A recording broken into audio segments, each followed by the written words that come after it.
Mis princesas, ¿cómo están? Bienvenidas a una emisión más, como cada miércoles, en punto de las 9 de la noche, de Encantadas de Conocerte. El programa donde queremos llevarte entretenimiento, diversión, sin menoscabo de la profundidad y del autoconocimiento. Una emisión profunda pero entretenida, ligera pero intensa, divertida pero práctica. Esto es Encantadas de Conocerte, donde cada semana te traemos un súper invitado o una súper invitada. Y yo soy tu amiga Aurora del Villar y estoy feliz de compartir nuevamente este programa contigo. Princesas, hoy tenemos un temazo y un súper invitado. Miren, ustedes saben qué es el eneagrama. Si no saben, no se vayan de ninguna manera porque no se pueden perder lo que va a ocurrir a continuación. Y si saben, quédense para que también junto con todo el público nos enriquezcan con sus preguntas y con sus comentarios. El eneagrama lo voy a decir de una manera como muy básica, nuestro invitado nos va a después ayudar a profundizar en esto, pero digamos que es un sistema de clasificación de la personalidad que se basa en 9 perfiles, en 9, digamos, maneras de ser que se llaman eneatipos. Entonces, hay personalidades que corresponden al número 1, al 2, al 3, etcétera. Y esta es una herramienta que sirve, es muy útil para autoconocernos y para, digamos, el trabajo y eventualmente la disolución, digámoslo así, de las neurosis de las que nadie estamos exentos. Eso es, en principio, digamos, el eneagrama. Es un modelo de estudio de la personalidad pero tan antiguo, que pues se desconoce la verdad cuál es su origen. Además, ha tenido como muchísima evolución de la mano de un montón de maestros. Hoy en particular vamos a hablar del eneagrama que desarrolló el maestro Claudio Naranjo, quien partió de este mundo terrenal hace poquito más de un año. Filósofo, un hombre de luz, un hombre de conocimiento, un hombre lleno de amor a la humanidad, un hombre maravilloso. Y tenemos hoy en Princesas de 40 y más, en Encantadas de Conocerte, a uno de sus más destacados discípulos. Me refiero al, por supuesto, maestro de eneagrama, pero también psicoterapeuta gestalt individual y de grupo. Denle un aplauso como él se merece, por favor, al gran Paco Ramos. Paco, qué placer que estés con nosotros. Ya abre tu cámara, ven, que te conozcan las princesas, que todos te podamos ver. ¿Dónde andas, Paco? Aquí yo la abro. Sí, si puedes, quítale así, ya ves que tiene un tache tu cámara, quítaselo. No sé Ahí qué está, mero, ahí Katy, mero. ¿sabes? Todo lo bueno se hace esperar, princesas y amigos que nos acompañan, y bueno, pues estamos esperando a Paco. Ay, miren, voy a poner aquí la transmisión para también yo estar leyendo sus comentarios Katy. y todo lo que nos compartan. Perdón. Ya le bajé el volumen y en lo que llega Paco, saludo Marta Rivero, buenas noches. Ada Zabalza, muchas gracias. Y ahora sí, Paco. Hola, bienvenido, buenas noches. Hola, ¿qué tal? Buenas noches, Aurora. Muchas gracias por estar con nosotros. Y Paco, mira, voy a arrancar ya con las preguntas porque muero porque nos compartas como algo del enorme conocimiento que tú tienes sobre el eneagrama, sobre la psicología. Pero primero me gustaría que el público que nos está acompañando esta noche te conozca. Paco, yo leí una semblanza que tú escribiste donde decías que no te imaginabas llegar a este camino, que ni siquiera te imaginabas como llegar al camino de sostenerte en tus propios pies por tus propios medios, económicamente, etcétera, profesionalmente, ¿no? Entonces, me gustaría mucho que nos hablaras de quién es Paco, de dónde sales y cómo llegas a la psicoterapia y en particular, Paco, al eneagrama. Mira, yo ahora tengo 64 años y yo vengo de una familia muy católica en Guadalajara, Jalisco, que siempre he vivido acá. Y llevé una vida, digamos, normal, donde yo estudié pues desde el kinder, primaria, secundaria, prepa, en escuelas privadas, normales, y en la medida en que yo iba acercándome a madurar, por lo menos físicamente, yo me iba dando cuenta que yo había tenido de niño muchas experiencias que podríamos llamar extraordinarias o paranormales, como por ejemplo, había alguna vez que el aroma de un jazmín que estaba en un patio entraba por la ventana de mi recámara y yo aquí he de haber tenido alrededor de unos 8, 9, 10 años, sentía como si yo empezaba a aspirar ese aroma, me podía hacer ese aroma. Wow. Es decir, desaparecía como persona y me convertía en el aroma del jazmín, y con el aroma del jazmín me convertía en una existencia que, claro, yo creí que me estaba volviendo loco. Después pude ver que era una sensibilidad extraordinaria la que yo tenía. De eso te podía platicar muchas experiencias. Una más es, por ejemplo, que recordarán que hace muchos años se repartían unos cuadritos de Navidad para pegarlos en la ventana con el niño Dios. Entonces yo sentía que yo llevaba a Dios en mis manos, y cuando yo tenía esa experiencia, yo también sentía que me volvía uno con todo el universo. Eso me asustó mucho y lo reprimí, porque pues esas cosas donde nosotros pensamos que estamos mal o que estamos neuróticos no se hablan. Y así fui creciendo en una educación normal como la que hemos llevado todos, donde más o menos lo que importa es que nos volvamos seres productivos para trabajar y para ganar dinero, y donde en general no les interesa que nosotros nos convirtamos en seres humanos, porque no hay ninguna materia que atienda al ser humano. Todas las materias tienen que ver con el aprendizaje cognitivo, pero nunca nadie en la escuela nos pregunta cómo nos sentimos, qué pensamos, cuál es nuestra opinión. Más bien tenemos que memorizar cosas y repetirlas. Bueno, todo este proceso me llevó a que yo me sintiera una persona con mucha sensibilidad a la tensión. Entonces yo sentía mi cuerpo físico muy, muy tenso. Y entonces tenía que caminar o tenía que trotar o tenía que hacer algún tipo de ejercicio para poder relajarme.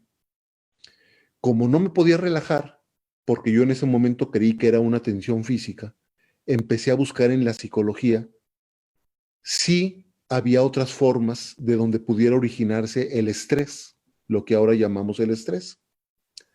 Y entonces encontré muchísimos autores de psicología, entre ellos uno que se llamaba Wilhelm Reich, que es el padre de la psicoterapia corporal, que a través del cuerpo nosotros podemos saber muchas cosas de la persona.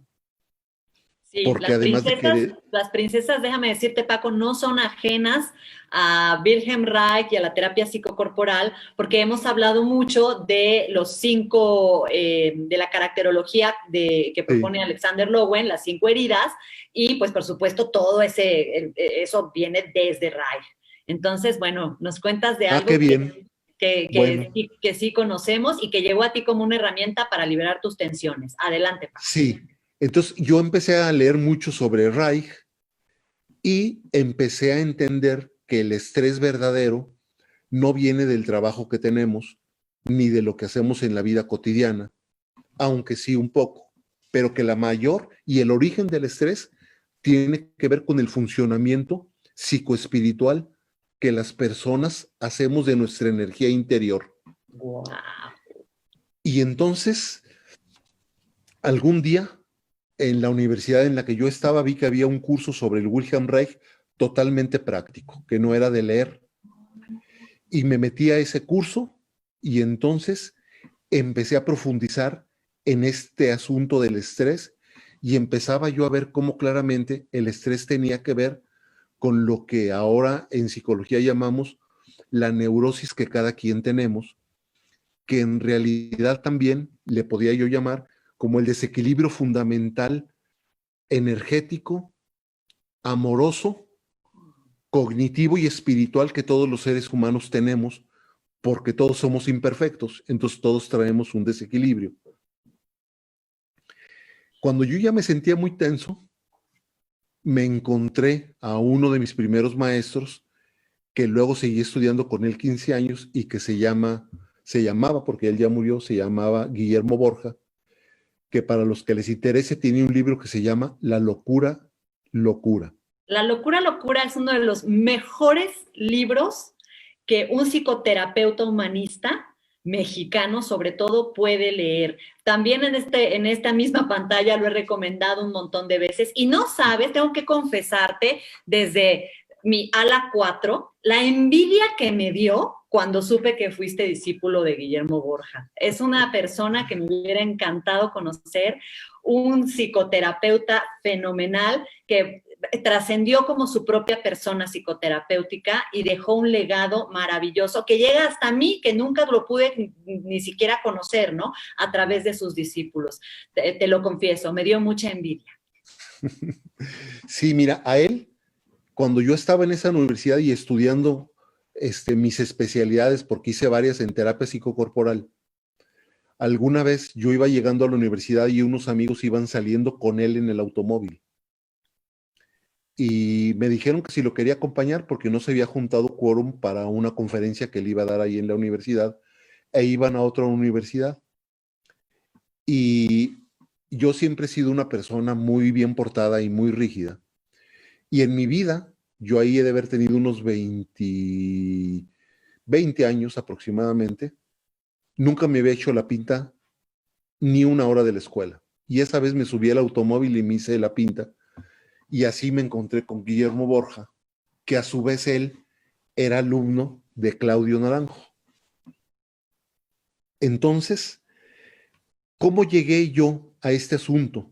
Llegué porque yo me sentía muy estresado y porque descubrí que el desequilibrio interno que los seres humanos tenemos es un desequilibrio que tiene que ver con la falta de contacto amoroso que nos hizo falta en la infancia. Y que para no sentir esa herida y para no sentir ese dolor, nosotros nos ponemos encima una coraza, como una coraza medieval, pero en este caso es una coraza corporal y una coraza emocional y una coraza cognitiva, y entonces nosotros dejamos de estar en contacto con nuestro verdadero yo, con nuestro verdadero ser, y nos vamos convirtiendo en actores. Es decir, dejamos de vivir la vida y empezamos a morir. Nos empezamos a volver robots, nos empezamos a volver personas que están obedeciendo órdenes, que están haciendo acciones que no nos nacen del corazón y que estamos pensando cosas a las que nosotros no hemos concluido, sino lo que las escuelas y las autoridades han querido que nosotros pensemos.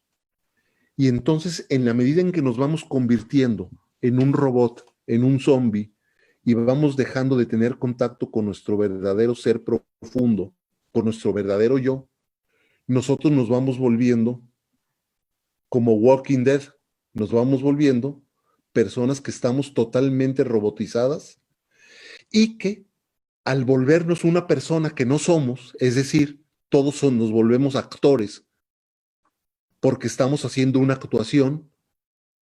¿Para qué? Para obtener el cariño de las personas que no obtuvimos cuando nosotros estábamos en la infancia o en la adolescencia. Pero como nosotros estamos haciendo una actuación, la recompensa cuando nos aplauden es una recompensa que llega al actor, que llega al robot, pero que no llega al ser humano. Y entonces, haciendo un resumen muy fuerte, nosotros nunca obtenemos satisfacción. Y entonces nos vamos volviendo personas que no somos personas. Me encanta cómo con esta metáfora tan clara hablas de lo que la vida puede hacer con muchos seres humanos y de cómo la psicoterapia puede ser una herramienta que va como quitando estas corazas, quitando los roles, quitándole maquillaje al personaje para llegar al núcleo del ser humano, como es una actividad como sumamente transgresora, ¿no? Como devolverle su esencia a las personas en un mundo que no quiere que las personas tengamos esencia. Y normalmente los psicoterapeutas llegamos a la profesión, tal como tú lo dices, porque hay toda una historia de dolor atrás que nos lleva para allá y que mucha gente pues no escucha ese llamado y me queda claro que tú cuando tomas tu primera pinta en la vida, estás escuchando un fuerte llamado de lo que, permíteme decirle así, es tu contrato espiritual de servicio en esta tierra. Así es. Qué Y padre. entonces, Entonces, ¿qué más pasa? Sí, ¿qué más pasó? bueno, desde el punto de vista del eneagrama, nosotros pensamos que tenemos que volver a convertirnos en persona, porque hemos dejado de ser personas. ¿Cómo sabemos que hemos dejado de ser personas?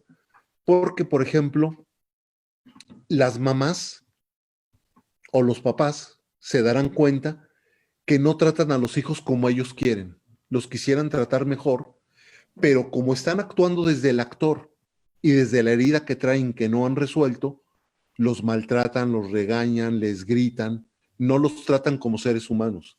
A veces ni siquiera los tratan como niños, los tratan como un objeto que tienen que obedecer a sus padres, y en ese maltrato que los padres de manera inconsciente hacen a los hijos, también los padres se sienten heridos.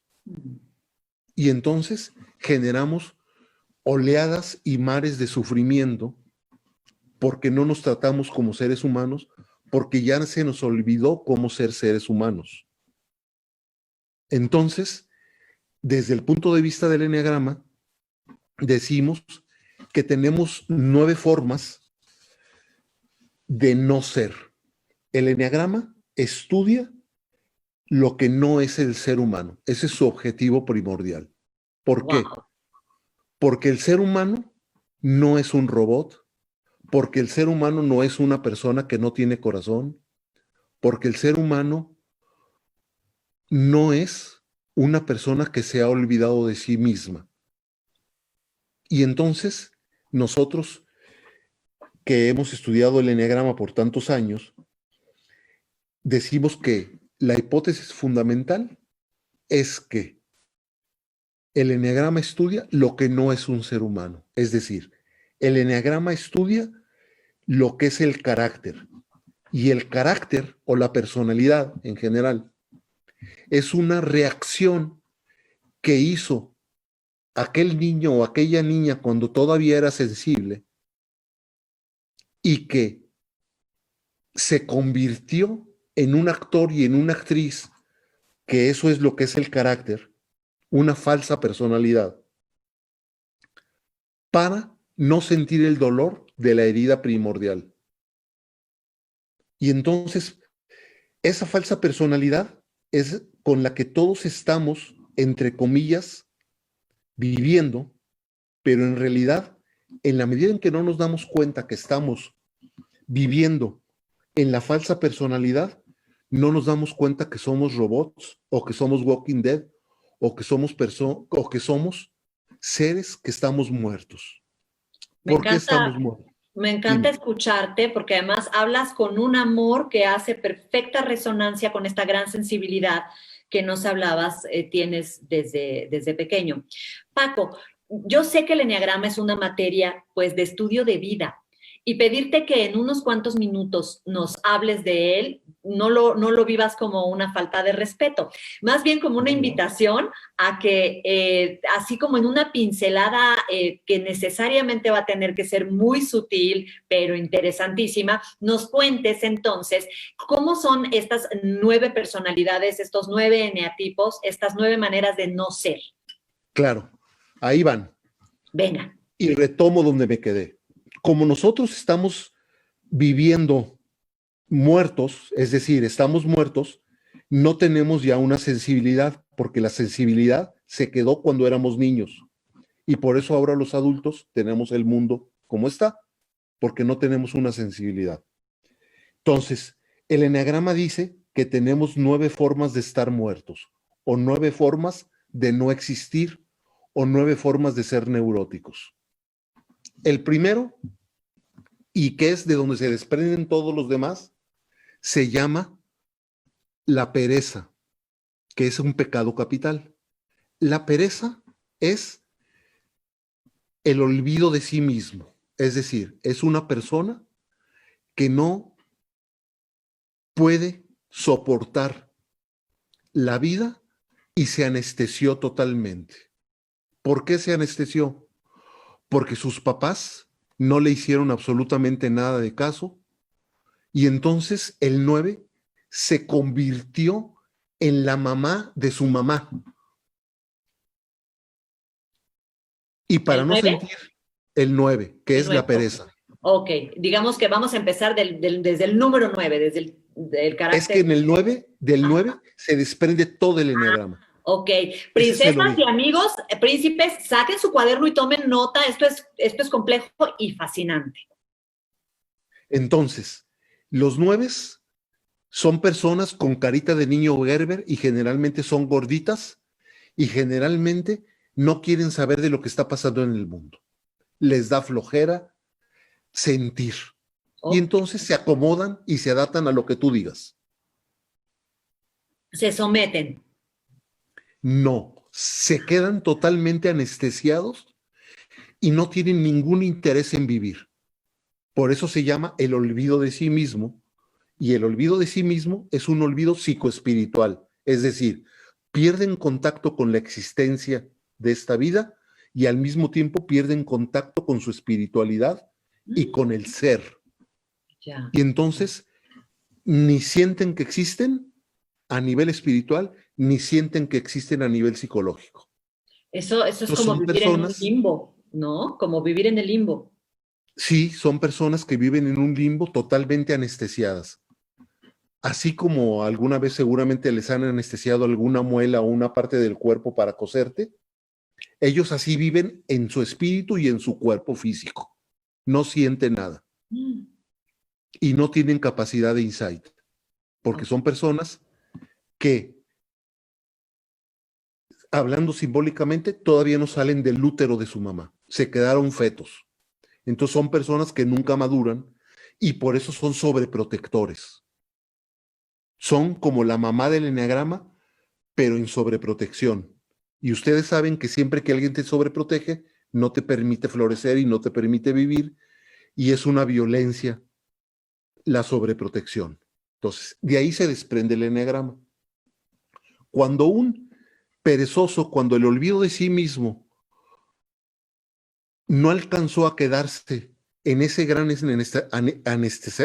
anestesiamiento, se convierte en un cobarde, es decir, se convierte en una persona que se vuelve intelectual. La cobardía, si vemos de frente el eneagrama, está del lado izquierdo, entonces se vuelve intelectual.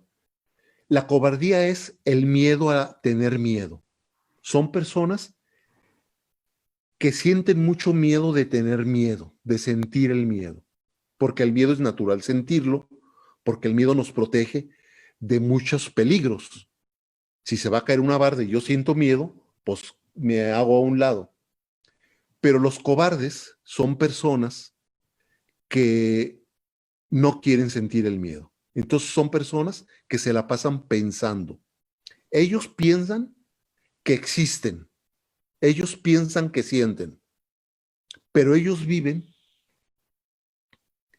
en la cabeza, En su esfera ellos, mental.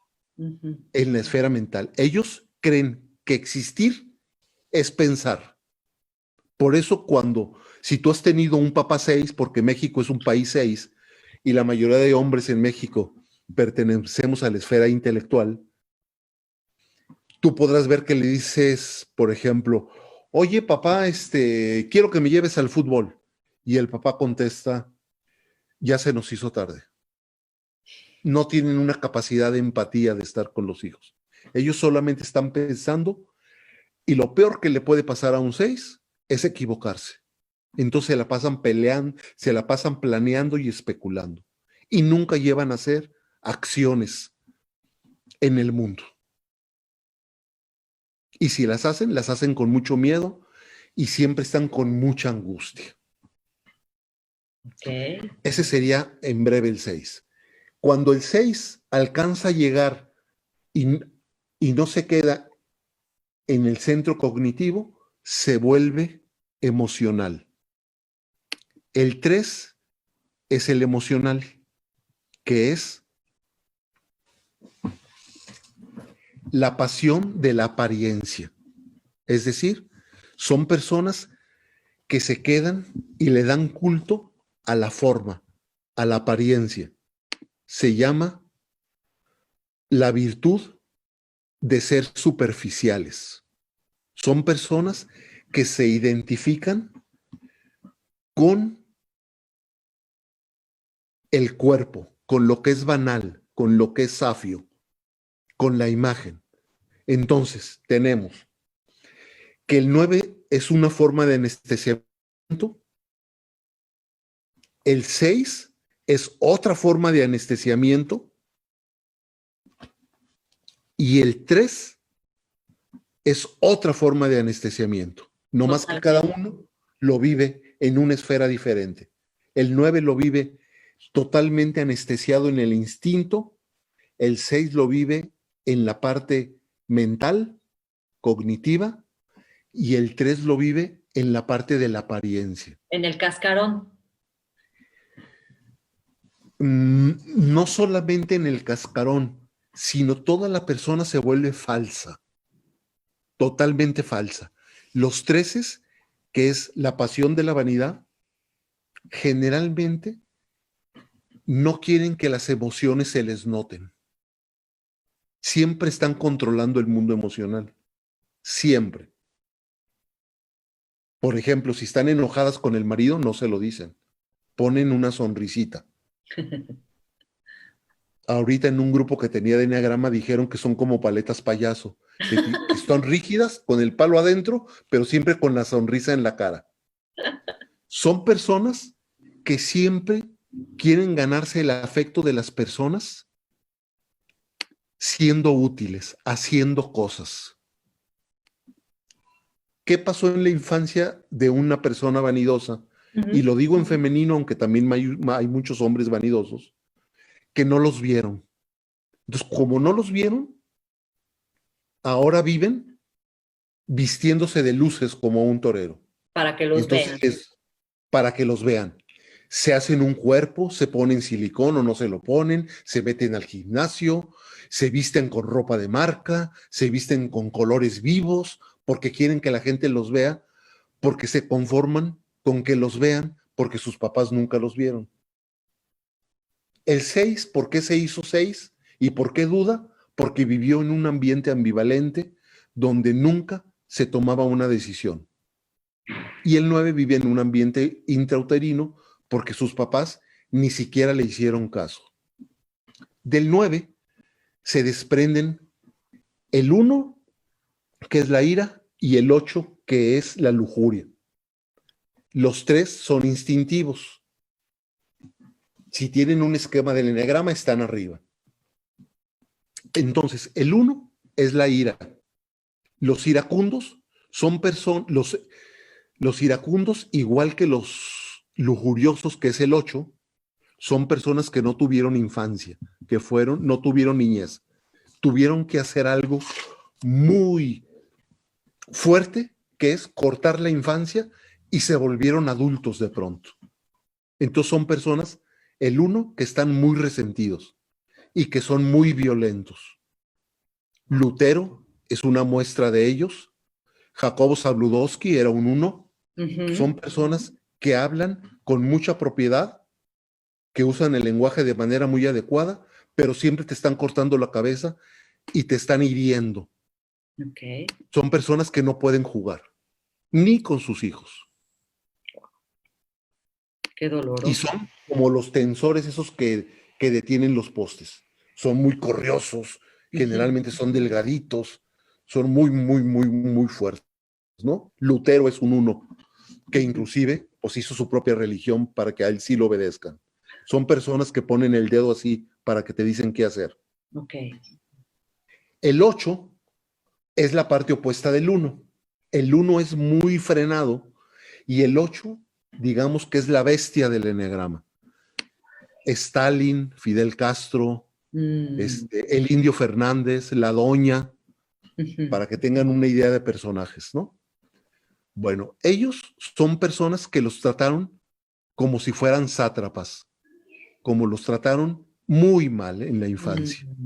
Y entonces ahora ellos, en la lujuria, que no me refiero a la lujuria sexual, sino me refiero a que en términos del eneagrama la lujuria es una forma de vivir intensamente todos. Entonces ellos, si están tomando, se ponen grandes borracheras. Si están escuchando el radio, siempre lo tienen a todo volumen.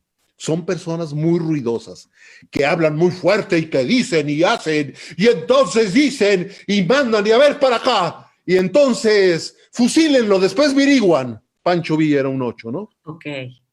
O sea, son personas súper escandalosas, pero que siempre en sus relaciones cercanas, siempre se están vengando de lo que les hicieron de niños. Y son personas que no tienen una forma de conectar con su sensibilidad. Entonces tenemos 9, 1 y 8, que son instintivos, que no conectan con la sensibilidad y que tienen, si es que llegan a tener alguna vez capacidad de insight. Ahí tenemos los motrices. Bueno, del 3 que ya hablé, se desprende el 2, que es el orgullo, y el 4, que es la envidia.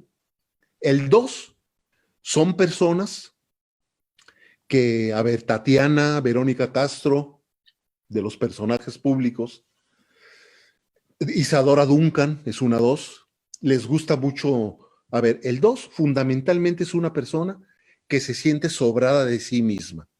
Es una persona que siente que no le hace falta nada y que tiene para dar y para regalar. Ahora les llaman un poco las gordibuenas. Son personas que no son escandalosas. Siempre en un grupo están calladitas y no participan. Son personas que en su infancia tuvieron que ser la alegría de su familia porque sus papás en general tenían una depresión muy grande y se volvieron las campanitas y las que solucionaban todos los problemas en la familia. Y entonces ahora ellas buscan hacerse indispensables con cualquier persona, incluyendo su pareja y sus hijos, y terminan, si tienen hijos, y se van en términos de la neurosis, haciendo inútiles a los hijos porque todo les hacen y todo les dan. Bueno, ese es Oye, el 2. Paco, me gustaría pedirle a nuestro productor Víctor Sariñana que habilite la función de compartir pantalla para que yo pueda compartir esta imagen de cómo están los números y cómo se correlacionan. ¿Te parece buena idea? Sí, entonces, de no sé si acuerdo. nuestro productor me permita compartir pantalla para que se entienda la lógica de por qué del 9 fuimos al 6 y luego al 3 y luego al 1 y luego al 8, viendo esta gráfica. A ver, aquí está, compartir, vamos a compartir esta imagen. Digo, se ve ahí como de que la puse en un documento de Word, pero creo que No, está muy bien. sirve como para ubicar qué estamos Sí, haciendo. para que tengan una idea. Exacto. Bueno, entonces, del lado derecho tenemos a los emocionales, que son 2, 3 y 4, y ya dejamos arriba los instintivos, que son el 8, 9 y el 1. El 2 son, lo digo en femenino porque yo nomás conozco en estos 30 y pico de años de estudiar el eneagrama un hombre 2. Okay. Bueno, el 2 es una mujer que se siente sobrada de sí misma, que siente que no le hace falta nada, pero que es muy aniñada. Y tienen cara, no de niño Gerber como el 9, pero tienen cara de niñas. Se quedan con cara de niñas porque en general no maduran. Tienen falta de control de impulsos e inclusive pueden hacer cosas fuera de la ley y en la cama o en el sexo son muy libres porque no tienen moral. Son amorales, totalmente amorales. Y entonces son personas que pueden hacer lo que se les pegue la gana y ellos lo racionalizan. El 3, ya dije, son personas que guardan que es la vanidad, que guardan la imagen. Son personas que son, digamos, tienen una belleza, pero una belleza de hielo, porque son personas frías, porque siempre están controlando sus emociones. Y son muy buenas actrices. En el mundo del espectáculo hay muchas actrices y actores que son treses. Pero si te toca una mamá tres, pues es una persona que te va, por ejemplo, a decir cómo debes de hacer las cosas y cómo debes de tener un orden, pero que no va a tener un contacto emocional profundo. El 4 es la pasión de la envidia. La pasión de la envidia son, yo creo que la mayoría en México de mujeres son 4. Bueno, 3, el país es Estados Unidos. El shopping, las compras, todo lo que es vanidad y todo lo que es superficial, Las cirugías. las cirugías, etcétera. Bueno, el 4, que es la pasión de la envidia, es una pasión donde siempre se están quejando. Ay, buenos días. Ay, hoy me saqué la lotería. ¿Cómo la ves? Son personas que lloran muy fácil. El 3 no llora fácil porque es una persona hipercontrolada con las emociones. Y el 2 no tiene de qué llorar, según ella.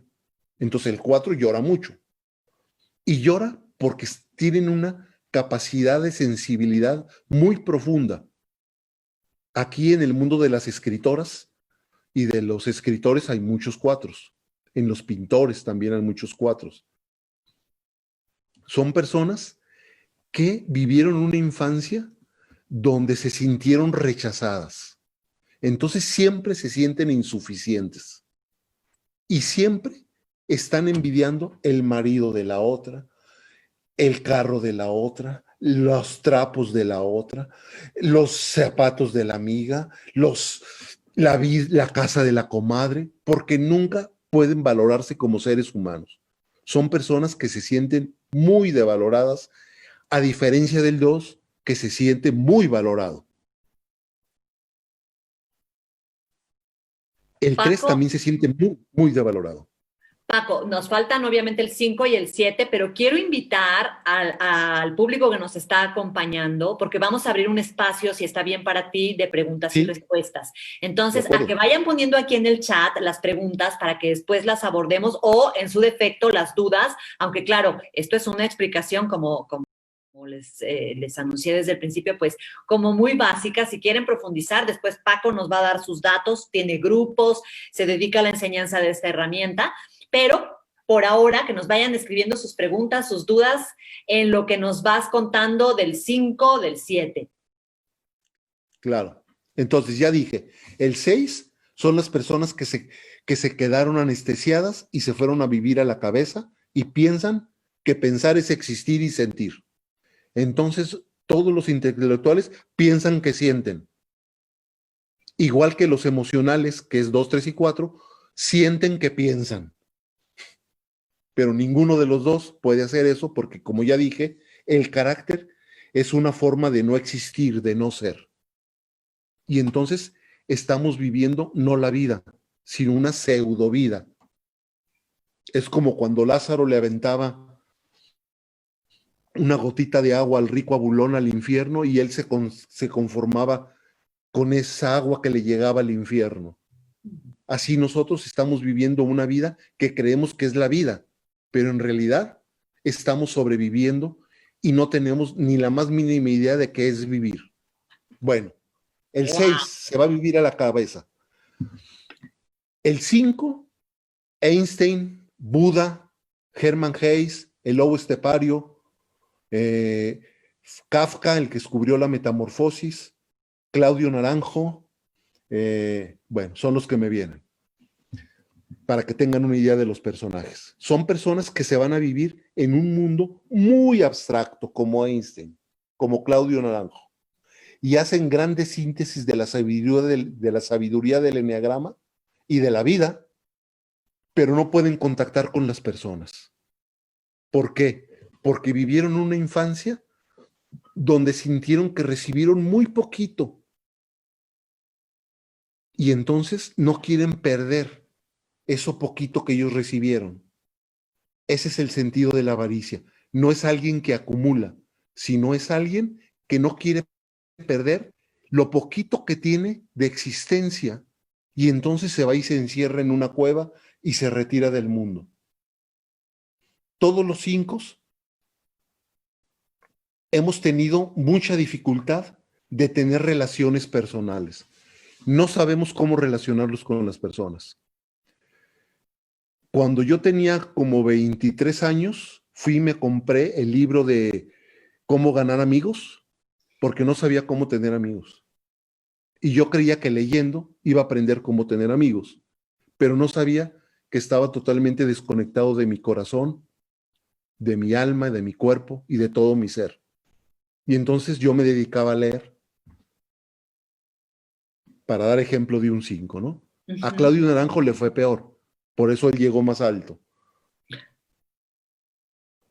Él no fue considerado como un ser humano por sus padres y entonces él se dedicó, por ejemplo, él fue músico de conservatorio y él ni siquiera sabía cómo saludar a las personas. Él me lo dijo de viva voz. Entonces, hay grados en todos estos eneatipos, ¿no? Pero bueno, entonces el 5 es alguien que no quiere perder lo poquito que tiene.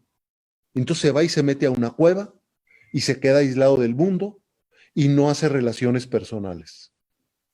Krishnamurti era un 5 también, para los que lo han leído. Y entonces hacen grandes desarrollos filosóficos, pero no pueden tener una relación humana. No saben cómo. ¿Por qué? Porque no son humanos, porque nunca han tenido ese contacto con lo que es ser humano. El 7 es lo opuesto del 5. El 7 es una persona que vivió una infancia terrible, mamás alcohólicos, su papá ausente, y la vivió muy mal, la vivió con mucho dolor. Tanto dolor que ahora se vive como es el payaso del eneagrama, se vive como el que la goza, como el gozador del eneagrama. La pasión del 7 se llama la gula. Los 7 no se quieren ir de este mundo sin probar todo lo que hay en el mundo. Quieren probar los dulces, las mujeres, los pasteles, brincar de un avión, andar en el esquí, leer todos los libros que puedan, conocer todos los teatros, todos los libros, tener muchos amigos, pero no les puedes confrontar porque se desbaratan. Entonces ellos intentan buscar el placer, pero no saben que el placer solamente se lo están inventando en su cabeza. E igual que todos los eneatipos, como todos estamos en esta parte actoral y estamos muertos, no podemos obtener satisfacción. Y entonces, en la medida como ustedes lo han ido viviendo, y seguramente serán testigo de eso, a menos que tengan un proceso de crecimiento y de terapia y de desarrollo psicoespiritual, todas las personas se van deteriorando y cada vez somos peores. Y si no, pues acuérdense de sus papás. Porque cuando no hay un trabajo de autoconocimiento, la inercia del anestesiamiento, del ser robot, de funcionar solamente en el nivel de máquina y no como seres humanos, nos gana y nos autodestruye. Adentro del eneagrama, todas esas líneas tienen conexiones, se relacionan. Y también hay una forma de salida para cada planteamiento que he hecho de, ahorita diría, de la forma más terrenal, porque yo creo que si cada quien alcanzamos a detectar más o menos en qué eneatipo andamos, podemos ver que es una verdad que es fácil de tener acceso y de sentir con cuál eneatipo me identifico. Todo esto tiene salidas, tiene formas de dejar de estar esclavos de la inercia del anestesiamiento y del no existir. Pero bueno, eso nos llevaría muchísimo más. Otro programa. Y como unos Wow, 5 años. Paco. Has hecho, sí, un programa que dure 5 años. Has hecho, pues, esta síntesis espectacular, interesantísima. Voy a dejar de compartir la pantalla. Era un poco como para que pudiéramos irte siguiendo en Sí, los números y por qué no los viste en un orden cronológico, sino en este orden en el que nos llevan las líneas del enneagrama. Dejo de compartir porque damos justo esto que acabas de decir se vincula con una de las preguntas que nos hace el público. Mar Fernández dice, ¿cómo saber mi tipo? Mi eneatipo sería en este caso. fíjate, aquí tengo yo mis juguetes. Si tú, cuando tienes una situación de emergencia que te mueve el tapete o que tienes que reaccionar, si respondes sintiendo, eres emocional. Si respondes pensando, eres intelectual. Y si respondes haciendo algo, eres motriz, eres instintivo. Entonces, la angustia que todos los seres humanos tenemos por tener una incapacidad de existir, que en términos filosóficos le decimos un oscurecimiento óntico, es decir, perdimos la capacidad de sentir el ser, de sentir la existencia, entonces adoptamos esta forma de estas 9 formas o alguna de las 9 formas de no ser, que son los caracteres que propone el enneagrama, que uno es instintivo, uno es emocional y el otro es cerebral.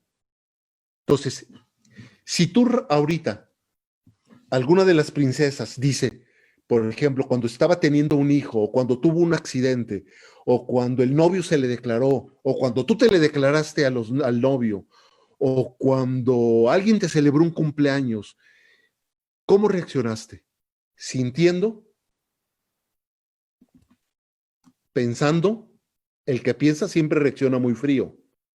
El que reacciona sintiendo reacciona muy caliente. Y el que reacciona instintivamente reacciona haciendo algo. Porque estas formas son formas para quitarnos y bajarnos la angustia, pero no para vivir. Ok, entonces saber si reaccionas desde la cabeza, desde el corazón o desde la acción es como una primera pista para encontrarte en tu eneatipo. Sí, porque si tú eres intelectual, ya vas a saber que eres 6, 5 o 7. Si eres motriz porque reaccionas haciendo cosas, eres 9, 8 o 1. Si eres emocional y controlas las emociones, eres 3, 2 o 4. Ok, El 4 no controla las emociones, claro, siempre se las están desborda. diciendo, ¿no? Te desborda. Nos hacen otra pregunta súper interesante, Leticia Ramírez. ¿Estas características nunca cambian o sí hay una evolución? Claro, has hablado de esto, pero... Sí, siempre hay una evolución. Cuando tú entras a un proceso psicoterapéutico o de otro tipo, de lo que se trata es de hacer una transformación donde, por ejemplo, si tú eres una persona que siente, que sea una persona que expresas tus emociones y tus sentimientos, por ejemplo, con tu esposo y le puedas decir lo que realmente estás sintiendo, que no te calles nada, que seas transparente. Cuando tú logres eso, tú podrás decir que ya te estás convirtiendo en un ser humano. Un proceso de estos dura alrededor de 15, 20 años, porque no nos animamos. ¿Por qué? Porque todos tenemos una parte del 9, una parte del 6 y una parte del 3. Entonces todos somos más o menos cobardes, además de que somos unos actores. Entonces, claro que hay un proceso evolutivo. Cuando tú trabajas el centro cognitivo, hay niveles del cerebro, centros superiores que se activan y que no te dejan estar preso de los conceptos. Y entonces entras en un discernimiento superior. Y cuando entras en un proceso evolutivo a partir del instinto, empiezas a hacer cosas ya no por angustia, sino empiezas a hacer, digamos, acciones correctas que vienen desde tu corazón, real, ya no Como que solamente como un alineas, desahogo para quitarte la presión. Alineas el pensar con el sentir, con el hacer. Ahí podríamos hablar ya como de desarrollo. Ah, Sí, eso sería ya un proceso muy superior. Sí. Preguntaban acá arriba, ¿cuál es una pregunta, a ver cómo la cachas. Beli Chaparro, ¿cuál es la diferencia entre un 4 y un 9? La diferencia de un 4 y de un 9 es que el 4 siempre se está desbordando en las emociones, siempre está buscando ser infeliz, siempre se está quejando. Y un 9 es una persona que no se quiere enterar de qué pasa en el mundo. Claudio Naranjo decía un chiste de los 9. Decía que él conocía a un vecino que se le murió la esposa y luego conoció a la vecina en el departamento de al lado y la vecina le dijo, ¿pero por qué te quieres casar conmigo? Dice, porque si eres mi vecina. Son personas hiper concretas. No les interesa el desarrollo psicoespiritual. Tienen muchas dificultades para eso. Dice Mónica Cobian, Paco, ¿una persona cae en un solo eneatipo o puede tener las características de más de uno? No, generalmente tenemos uno que dura toda la vida y que a veces la vida no nos alcanza para transformarlo en las cosas positivas que puede desarrollar ese eneatipo. Por ejemplo, yo creo que Claudio Naranjo fue una persona que no tenía contacto humano, pero que luego fue teniendo mucho contacto humano y dejó un legado que yo creo que el eneagrama va a ser la base de la psicología por muchos años, mientras no llegue otro genio a aportar otra cosa, ¿no? Sí, sí. Mar Fernández pregunta, ¿funcionan los tests para saber el eneatipo? ¿Recomienda alguno, maestro? Claro que no, no funcionan, porque los test los respondemos intelectualmente. ¿Y por qué un test es como una fotografía? Nomás te da la fotografía de ese instante, pero te pierdes toda la perspectiva y además te pierdes todo el aprendizaje que en sí es llegar a saber con qué eneatipo me estoy identificando. Me Entonces encanta. un test hace que te quedes ignorante. Claro, claro, te limita mucho la visión. Y cuando conoces, tienes ya como suficientes datos para saber dónde va tu eneatipo, en un video te escuché decir algo que me encantó. Tienes un mapa y los mapas no son el camino. Tienes como las directrices para empezar un proceso que puede ser tan profundo, tan fascinante y tan fabuloso como cada quien quiera que lo sea. Uh-huh. Nos dice Beli Sí, Chaparro, gracias por compartir esta valiosa información y te interrumpí, Paco, ¿qué ibas a decir? no, es que iba a decir, si tú sabes que eres intelectual, entonces ya sabes que tienes que desarrollar, tienes que acomodar el centro intelectual para dejar de ser su prisionero y además tienes que desarrollar el centro emocional y el centro instintivo. Si eres emocional, también tienes que acomodar el centro emocional y dejar de ser infantil y desarrollar, aprender a pensar y a discernir y aprender a hacerle caso a tus instintos. Y si eres instintivo, necesitas desarrollar los otros dos centros también y aprender a sentir verdaderamente el instinto en la parte noble que tiene y dejar de ser un animal, porque en general el 8, el 1 y el 9 son muy bestias. Oye, Paco, quien quiera profundizar en el estudio del eneagrama en la corriente de Claudio Naranjo, quien se haya enganchado con esto que ha sido muy poco, pero mira que ya van a ser las 10, ¿eh? Estábamos pactados para media hora y mira, pero yo sé que tú estás en Guadalajara, sin embargo, ahora que estamos todos conectados en línea, etcétera, quizás sea posible sumarse a alguno de tus grupos, a alguno de tus talleres. ¿Cómo te puede encontrar la gente que quiera seguir indagando, conociéndose y explorando? Mira, nos puede encontrar a través de la página que tiene ahí Víctor Sariñana y del WhatsApp de mi esposa que se llama Catalina Preciado.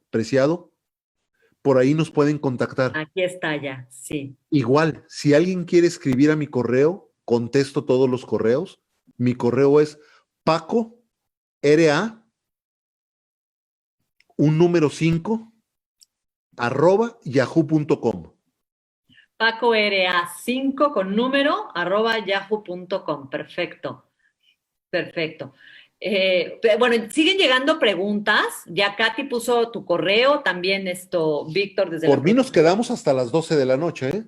Bueno, última pregunta, dice Yolima Cruz. Cuando nos encontramos con una pareja que tiene el mismo eneatipo, ¿qué podría pasar ahí? Bueno, lo que puede suceder es que nos empiece a caer gordo porque o tengamos mucha afinidad, depende del nivel de desarrollo que cada quien tengamos, porque cuando empezamos a ver en otra persona las cosas que no nos gustan, quiere decir que son asuntos que nosotros no tenemos resueltos, pero los estamos proyectando en la persona. Entonces podemos o alejarnos de esa persona o volvernos muy amigos. Muy amigos desde como la complicidad de así somos y así nos vamos a quedar. O pregunto, también como muy amigos desde tenemos esto y vamos a trabajar juntos. Generalmente, como vivimos en un mundo robótico y de manera muy inconsciente, esto se da de manera muy espontánea en el sentido que más bien son las afinidades porque nos estamos viendo como en un espejo. Y además puede ser que como utilizamos el mismo lenguaje, y no me refiero al lenguaje verbal, sino sentimos de manera parecida, pensamos de manera parecida, nos relacionamos de manera parecida, ocultamos las cosas y nuestros pecados y las cosas que nos caen gordo de manera parecida, entonces por eso podemos hacer a veces un buen clic, sin saber que estamos con alguien que pertenece a nuestro mismo eneatipo. Claro. Fíjate, nos pregunta Mar Fernández, ¿los libros de Claudio sirven para encontrar mi tipo? Voy a contestar algo antes que Paco. Mar, el libro que te encuentres, el artículo que leas, el video con el que te topes, todo lo que tenga que haya sido hecho por Claudio Naranjo te va a servir. No importa de qué tema sea, no importa. Tú, éntrale. Ahora, Paco, ¿tú qué dices? Sí, por supuesto. Yo digo que en el mundo hay libros vivos y libros muertos. Los libros que escribió Claudio Naranjo son libros vivos porque están escritos desde lo más profundo de su alma y de su corazón. Y yo creo que son verdades que van a permanecer por mucho tiempo. Claro, claro que sirven porque también hay que trabajar el centro intelectual y hay que aprender a entender las cosas de manera que estemos fuera del sentido común. Porque la mayoría de gente que vive en el sentido común cree que, por ejemplo, todos tenemos voluntad, pero en realidad nadie tiene voluntad, porque todos estamos siendo movidos por estas 9 pasiones que ahorita expliqué y estamos haciendo una vida que nosotros no decidimos. Si ustedes son honestos y honestas consigo mismos, verán que la vida que llevan hoy la decidió el eneatipo al que pertenecen. Ustedes no la decidieron. Qué duro, qué fuerte, qué cierto. Sí. Y dice Sí, así, Matías. por ejemplo. Dime. No, pregunta. No, es que iba a decir, por ejemplo, un actor no decidió ser actor porque le gusta la actuación, sino Claro. decidió ser actor porque él sabe que es alguien superficial y que puede hacer muchos super personajes. Un 5 no decidió ser científico porque decidió ser científico, sino porque tiene esta capacidad de abstracción, le gusta la ciencia. Claro. Claro, Vas a wow. hacer una pregunta. Iba a compartirte comentarios del público. Dice Terry Martinetti, ¿puedes ser frío y sensible al mismo tiempo? O tal vez alguna situación traumática nos vuelve fríos. Mi esposo falleció y sorprendentemente estoy vuelta a un témpano, sin permitirme sentir emociones. Gracias, Terry, por Sí, tu franqueza. sí, Terry. Todos los seres humanos, a mi entender, funcionamos en polaridades. Es decir, funcionamos en un extremo y en otro. Entonces, si tú eres una persona fría, es muy posible que tú seas una persona hipersensible. Es decir, ser una persona fría y ser una persona hipersensible es lo mismo, porque los Claro. dos no sienten. Claro, es como que esa pluma se tocara en la punta en la parte de arriba, ¿no? Y se volviera Sí, como circular. sí. Entonces siempre los seres humanos funcionamos y vivimos etapas de la vida en un extremo o en otro. Claro.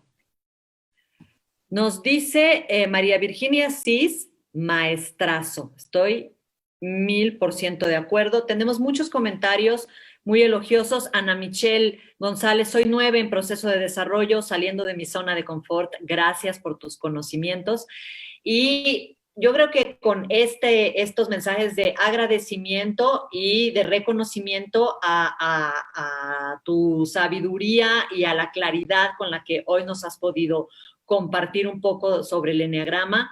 Si está bien para ti, Paco, aquí nos despedimos. Te agradezco enormemente esta hora de fascinante aprendizaje. Muchísimas gracias por tu generosidad. Muchas gracias a ustedes, a todo el equipo de Princesas, por darme la oportunidad de comunicar lo que más amo en la vida. Qué hermoso. Princesas, este video se va a quedar, como ya saben, unos cuantos días aquí en la página para que ustedes lo compartan. Después va a estar accesible en nuestro canal de YouTube. Denle me gusta, vuélvanlo a ver porque está lleno de información súper valiosa a la que conviene regresar y seguir adquiriendo conocimiento. Busquen a Paco si quieren integrarse a alguno de sus grupos de estudio. Y nosotras nos reunimos la próxima semana, el próximo miércoles, en Encantadas de Conocerte. Muchas gracias, Paco Ramos. Un abrazo hasta Guadalajara. Y nosotras, princesas, nos vemos la próxima semana. Soy Aurora del Villar, Princesas de 40 y más. En la producción, Víctor Sariñana. Un beso. Hasta pronto. Gracias, Paco. Gracias a todos.